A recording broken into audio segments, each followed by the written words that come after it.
Okay, so I've tried this a couple times now. I'm just going to read through it and then we can go over it. Okay?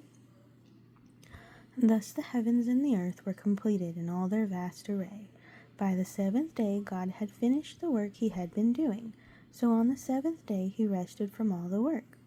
Then God blessed the seventh day and made it holy, because on it he rested from all the work of creating that he had done. And my note up there says, if even the Lord God needs rest himself, what makes you think that you don't? This is the account of the heavens and the earth when they were created, when the Lord God made the earth and the heavens. Now no shrub had yet been appeared on the earth, and no plant had yet sprung up, for the Lord God had not sent rain to the earth, and there was no one to work the ground. But streams came up from the earth and watered the whole surface of the ground. Then the Lord God formed a man from the dust of the ground and breathed into his nostrils the breath of life, and the man became a living being. Now the Lord God had planted a garden in the east in Eden. There he would put man he had formed.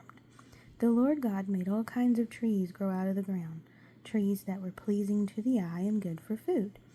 In the middle of the garden were the tree of life and the tree of knowledge of good and evil. A river watering the garden flowed from Eden, and there it was separated into 4 headwaters. The name of the first was Pishon. It winds through the entire land of Havilah, where there is gold. The gold in the land is good. Aromatic resin and onyx are there also. The name of the second river is the Gihon.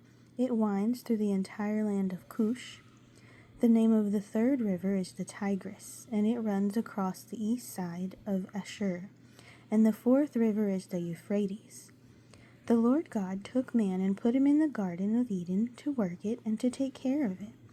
And the Lord commanded the man, you are free to eat from my tree in the garden, but you must not eat from the tree of knowledge of good and evil, for when you eat for it you will surely die. The Lord God said, it is not good for man to be alone. I will make a helper suitable for him. Now the Lord God had formed out of the ground all the wild animals and all the birds in the sky. He brought them to the man to see what he would name them. And whatever the man called each living creature, that was its name. So the man gave birds to all the livestock and all the birds in the sky and the wild animals. But for Adam, no suitable helper was found. So the Lord God caused the man to fall into a deep sleep. And while he was sleeping, he took one of the man's ribs, and he closed up the place with the flesh. Then the Lord God made a woman.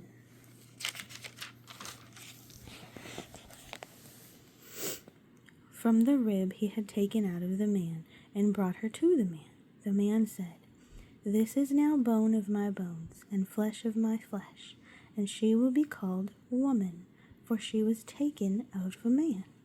This is why a man leaves his father and mother and is united to his wife when they become one flesh. Adam and his wife were both naked, and they felt no shame. So let's go back a little bit here. So we see that on the 7th day, he had been working for 6 days to create the firmament. The firmament was now set in place, and he's adding his creations along with it. He rested on the 7th day, and then he created man. And then he let man name all of the animals. And then once the animals were decided that it was not really what he was looking for, God created a woman to help the man. And now we have Adam and Eve living in the garden. And I think we just need to take some time to think about that and maybe pray about it a little bit. And maybe tomorrow we can go over chapter 3. All right. I will see you when I get home from work tonight. Good night, Bear.